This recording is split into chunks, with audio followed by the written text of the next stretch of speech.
The 1960s, an era of raw energy, mind-expanding sounds, and rock bands that changed music forever. But for every Beatles and Rolling Stones, there were hidden gems that never got the recognition they deserved. And you, our amazing viewers, told us loud and clear, you wanted more. So we listened. Today we're diving deep into the rock pioneers that shaped the sound of a generation.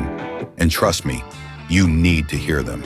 So grab your vinyl, turn up the volume, and get ready to flash back to the psychedelic, fuzz-filled, and rebellious sounds of the 60s. Let's rediscover the bands that history overlooked.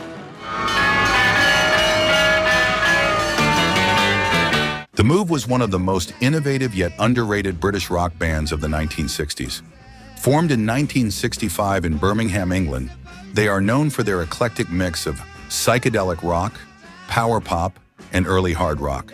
They had a knack for catchy melodies, bold experimentation, and wild stage antics, including smashing televisions instead of guitars. The Move is best remembered for their sophisticated songwriting, lush harmonies, and heavier rock sound, which laid the groundwork for Electric Light Orchestra, since founding member Roy Wood later teamed up with Jeff Lynne. Their hit songs include Goodbye, Blackberry Way. I can see, I can hear the grass grow. I can hear the grass grow. Run and get the fire brigade, get the fire brigade. See the building starts to really burn. Their management never properly pushed them in the US, unlike their British contemporaries. Bandleader Roy Wood was a musical genius, but members constantly came and went, affecting their consistency. They evolved from psychedelic pop to heavier rock, confusing some fans and making it hard to market them with a single identity.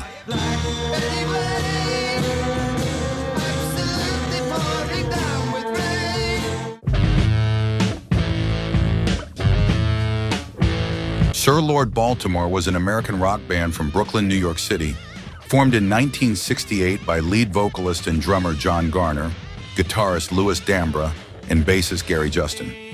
Sir Lord Baltimore was one of the heaviest and loudest bands of the late 60s and early 70s, often credited as one of the first true heavy metal bands.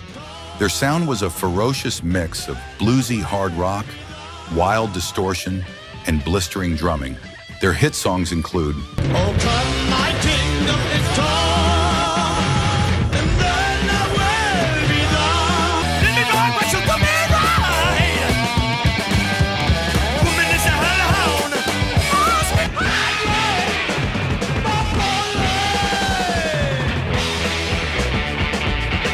Their sound was ahead of its time, and mainstream audiences weren't ready for such an aggressive style. Their record label, Mercury Records, didn't know how to market them, especially with their proto-metal sound. Internal struggles and lack of commercial success led to their disbandment after just 2 albums.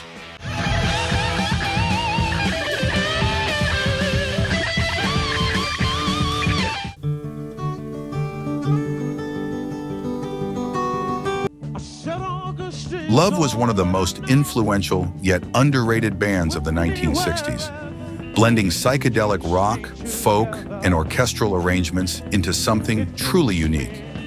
Led by the enigmatic Arthur Lee, Love was ahead of its time, creating lush, poetic music that inspired later bands like The Doors and Led Zeppelin. The band's classic lineup is considered to consist of Lee, the guitarist and singer Brian McLean, the bassist Ken Forsey, the guitarist Johnny Eccles, and the drummer Donnie Conca, who was replaced by Albin Snoopy Pfisterer. Despite never achieving mainstream success, Love's 1967 album, Forever Changes, is now considered one of the greatest albums of all time, packed with intricate acoustic guitar work, cryptic lyrics, and lush orchestration. The band's ability to fuse folk, rock, and Baroque-style melodies made them stand out in the psychedelic scene.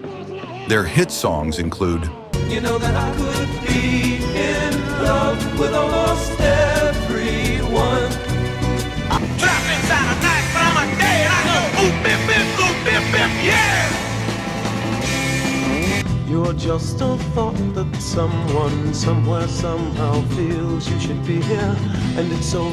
Unlike The Doors, who idolized them. Love rarely toured, limiting their exposure. Arthur Lee was a brilliant but unpredictable leader, and frequent lineup changes hurt the band's momentum. Their sound was too sophisticated and experimental for mass audiences at the time. I think that people are the greatest fun.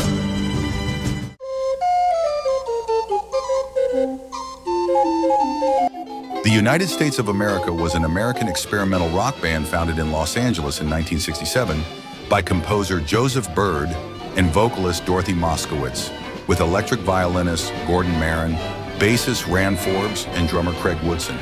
Their 1968 self-titled album, often cited as an early showcase for the use of electronic devices in rock music, was met with critical acclaim and minor chart success. The group's sound was grounded in both psychedelia and the avant-garde. Unusually, the band had no guitar player. Instead, they used strings, keyboards, and electronics, including primitive synthesizers and various audio processors, including the ring modulator. Many of the song's lyrics reflected Byrd's leftist political views. Their hit songs include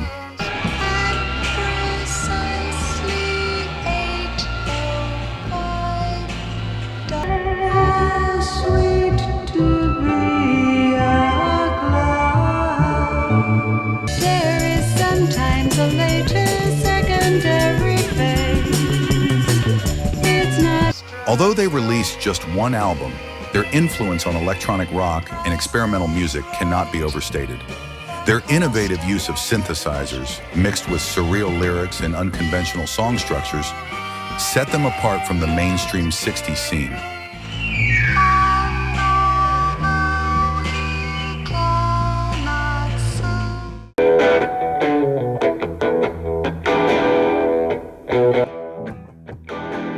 The Magic Band was the backing band of American singer, songwriter, and multi-instrumentalist Captain Beefheart between 1967 and 1982.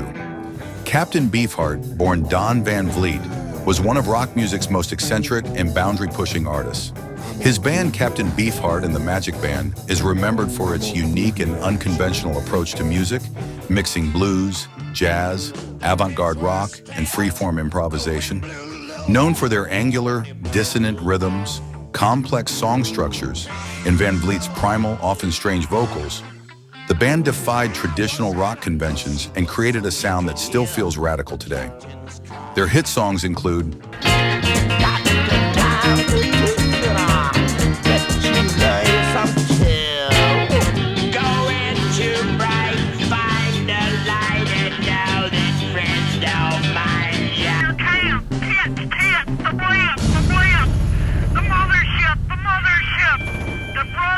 Captain Beefheart and the Magic Band are considered one of the most influential experimental rock acts in history, despite never reaching the commercial success of their contemporaries.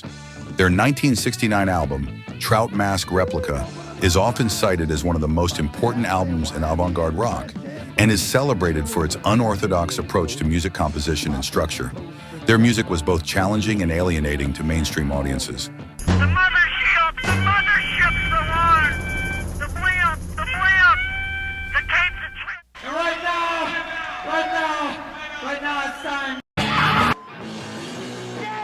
MC5 was an American rock band formed in Lincoln Park, Michigan in 1963. The classic lineup consisted of vocalist Rob Tyner, guitarist Wayne Kramer and Fred Sonic Smith, bassist Michael Davis, and drummer Dennis Thompson. MC5, or Motor City 5, were one of the most ferocious and rebellious rock bands to come out of the 1960s, and they played a massive role in the birth of punk rock. Combining hard rock, garage rock, and political radicalism, the MC5's music was fast, loud, and unrelenting, driven by a sense of anger and defiance. Their raw, energetic performances and revolutionary attitude made them the darlings of the counterculture, but also alienated mainstream audiences and the music industry at large. Their hit songs include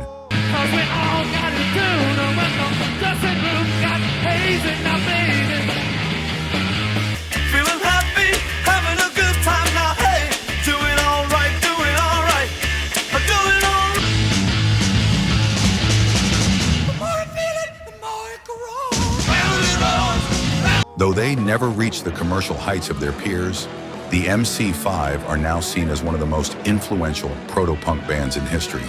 Their first album, Kick Out the Jams, is a milestone in rock history, revered for its high energy and its blatant defiance of musical convention. Their music was seen as a precursor to the punk rock explosion of the 1970s.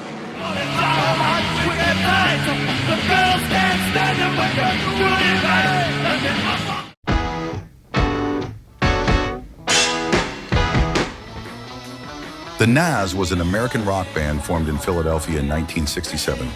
The group was founded by guitarist and main songwriter Todd Rundgren and bassist Carson Van Osten. Drummer Tom Mooney and vocalist-keyboardist Robert Stuckey Anthony joined soon after. The Nazz were one of the greatest what-could-have-been bands of the 1960s. They were best remembered for being a gateway for some incredible talent, including the legendary Todd Rundgren, who went on to have a prolific solo career.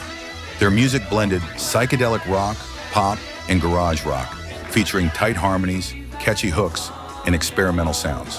Their hit songs include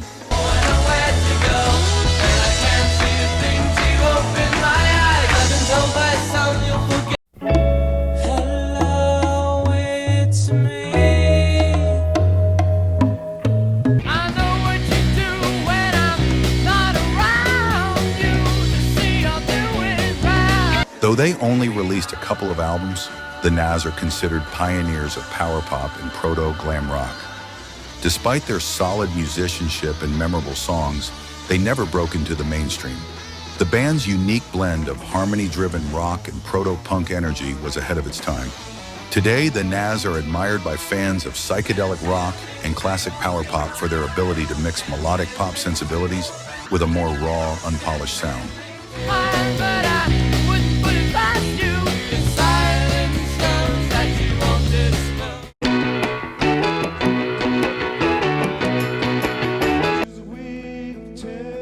Spirit was an American rock band founded in 1967 and based in Los Angeles.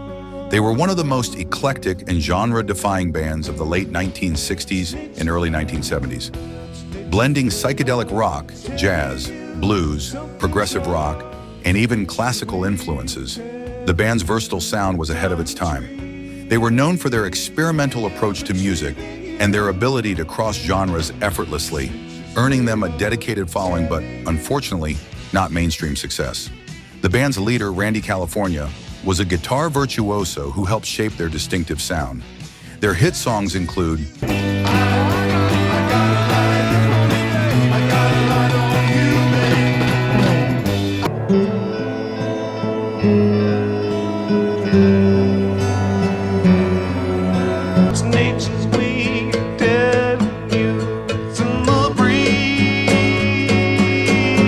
Spirit's 1968 self-titled debut is considered a cult classic and a hidden gem of the 60s psychedelic era. They were innovators in blending jazz, rock, and avant-garde elements, and their music often tackled spiritual, philosophical, and political themes. Despite not breaking into the mainstream, their influence on later acts, particularly in prog rock and psychedelic music, cannot be overstated. Spirit's creative spirit, no pun intended, and boundary-pushing sound have led them to be celebrated as one of the unsung heroes of the 60s rock scene.